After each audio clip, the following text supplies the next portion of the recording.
Este fin de semana leemos una de las 3 parábolas, la última, que Jesús dirige a las autoridades máximas del pueblo de Israel, que eran los sumos sacerdotes, los fariseos y los grupos que de alguna manera eran los dirigentes religiosos de Israel.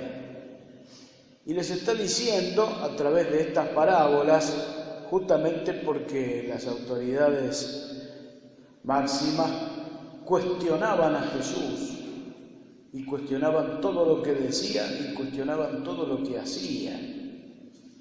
Jesús en las parábolas les está diciendo que si bien el pueblo de Israel era el pueblo elegido, este pueblo que ha sido invitado al banquete de las bodas del Hijo del Rey, sin embargo se está quedando afuera de la fiesta porque están rechazando la invitación.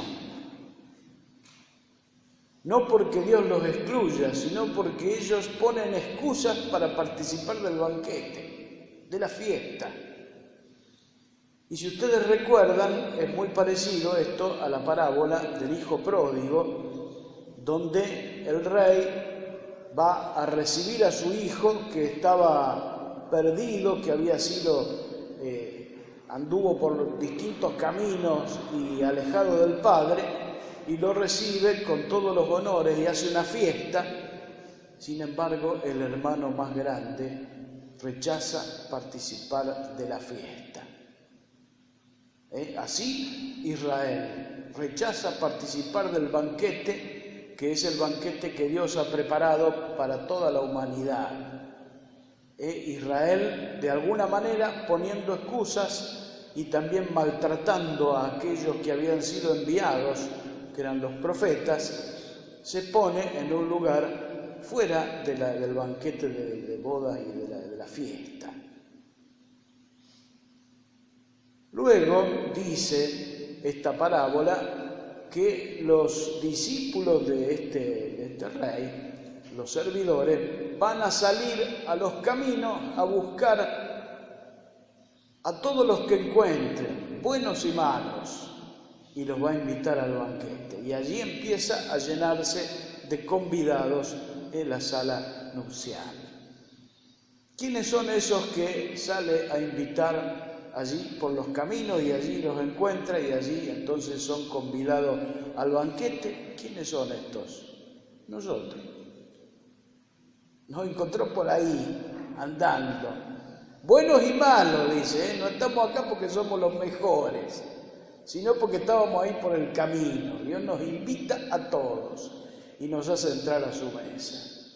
Esta es un poco la parábola donde está más o menos señalizado lo que es este reino de Dios y también lo que son las celebraciones litúrgicas nuestras, de las misas, de las Eucaristías, que son como un anticipo de ese banquete. Son un banquete así en pequeño, es simbólico de lo que va a ser ese gran banquete.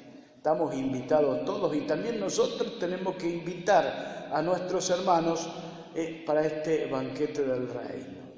Bueno, pero hay una parte de la parábola que es más oscura y es la de que estaba allí en el banquete y no tenía el traje correspondiente. Entonces vamos a tratar de entender un poquito eso. En primer lugar, comprender que esta celebración nuestra, estas celebraciones litúrgicas, estas celebraciones del banquete del reino, son celebraciones que tienen un contexto. Es decir, nosotros hoy estamos, 2017, en medio de la situación que vive nuestra patria. Bueno, en el momento en que Mateo escribe este evangelio, tenían una situación algo compleja. Vamos a tratar de ver un poquito eso para entender qué quiere decir este texto. Había pasado varias cosas. Primero, que habían martirizado a varios de los cristianos especialmente de las comunidades de Jesús, más cercanas a Jesús, como algunos de los discípulos y algunos de los apóstoles. Luego viene en el año más o menos 65 la persecución que van a hacer los romanos a los cristianos, en tiempos de Nerón. Y allí es donde va a caer Pedro, Pablo y todos prácticamente los discípulos más reconocidos, los obispos de ese tiempo, van a caer en la persecución de Nerón. Año 65. Año 70 había ocurrido otro desastre. Israel se rebeló contra Roma. Y al rebelarse contra Roma, vinieron los romanos y destruyeron Jerusalén y el templo. Entonces había toda una situación de desazón tremenda y también de persecución de parte de los romanos a los judíos y a los cristianos. Las reuniones entonces litúrgicas, como la que nosotros estamos haciendo, eran más bien ocultas, clandestinas. Se realizaban en lugares donde no se supiera mucho, justamente porque caían algunos de parte de los romanos que delataban a los cristianos y los detenían y los llevaban a la cárcel y muchos de ellos los martirizaban. Así que estamos en una situación complicada, sobre todo para aquellos que se decían firmemente ser cristianos. Bueno, vamos a entender entonces cómo eran las celebraciones en ese tiempo. La celebración tenía dos partes. Una, que es igual que la primera parte que hacemos nosotros de la misa, y llamamos la liturgia de la palabra. Es donde se leen las lecturas, se hacen algunas oraciones, hay uno designado para hacer una homilía, una predicación, y esa era la primera parte. Hasta allí podían entrar todos los que vinieran, pues se realizaba en casas de familia, podían ingresar. Pero había una segunda parte que a esa no podían ingresar todos. Esa parte era la liturgia eucarística, es decir, el banquete.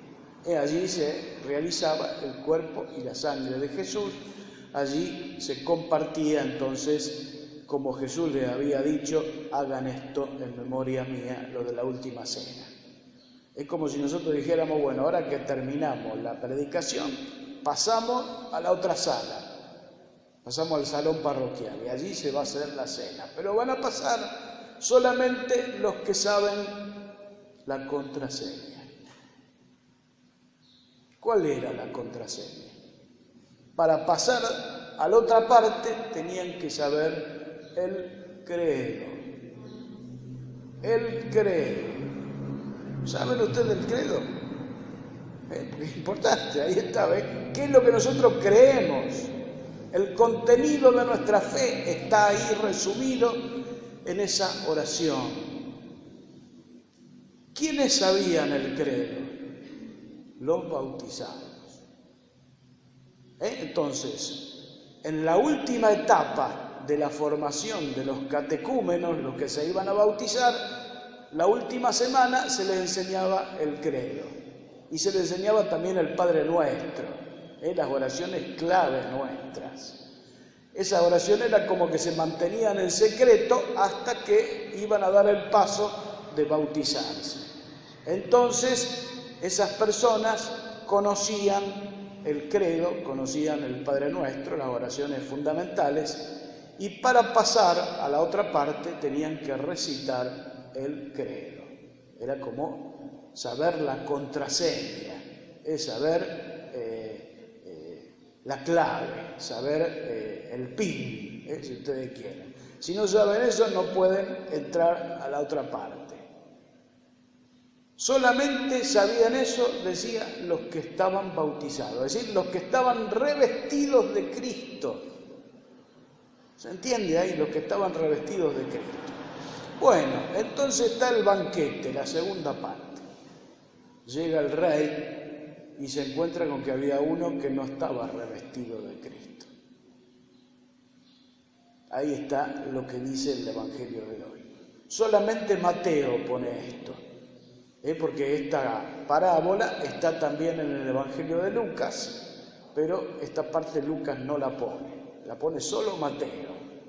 Quiere decir que había una situación particular en el tiempo de Mateo y el tiempo de que escribe el Evangelio este evangelista.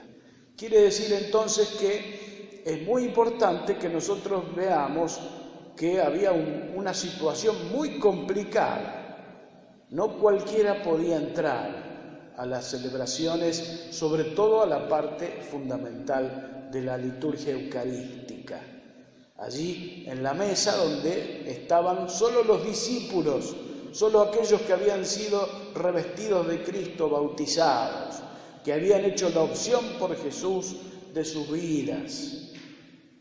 Y nosotros hoy, por eso no valoramos demasiado todo esto, porque está hasta la puerta abierta, puede entrar cualquiera. Pero sin embargo, en tiempos de persecución, las cosas no son tan simples. Sobre todo porque el reino está abierto a todos, pero hay algunos que trabajan en contra del reino. Persiguen a los cristianos, los entregan y los matan. Entonces había que tener algunas precauciones. Entonces, no sé si ustedes saben la clave, pero lo vamos a rezar ahora, la clave, el credo. Esto para que lo valoremos, el credo. Allí está el contenido de nuestra fe. Está en 12 artículos resumido todo lo que nosotros creemos. Y es una de las oraciones clave de los cristianos. Y por otro lado, también valorar el bautismo, que nos hace revestir de Cristo. Estamos como vestidos de fiesta para el banquete. Dios nos ha dado esta condición, no porque seamos los mejores, ni mucho menos, sino porque andábamos por el camino y nos invitó y nos trajo, buenos y malos, a todos. Y nosotros dijimos que sí, y entonces estamos. Así que bueno, hoy entonces, mirando esta parábola, nos miramos a nosotros, miramos la iglesia nuestra, miramos el credo, nuestra oración, y renovamos nuestra fe. Nos ponemos de pie. Creo en Dios, Padre.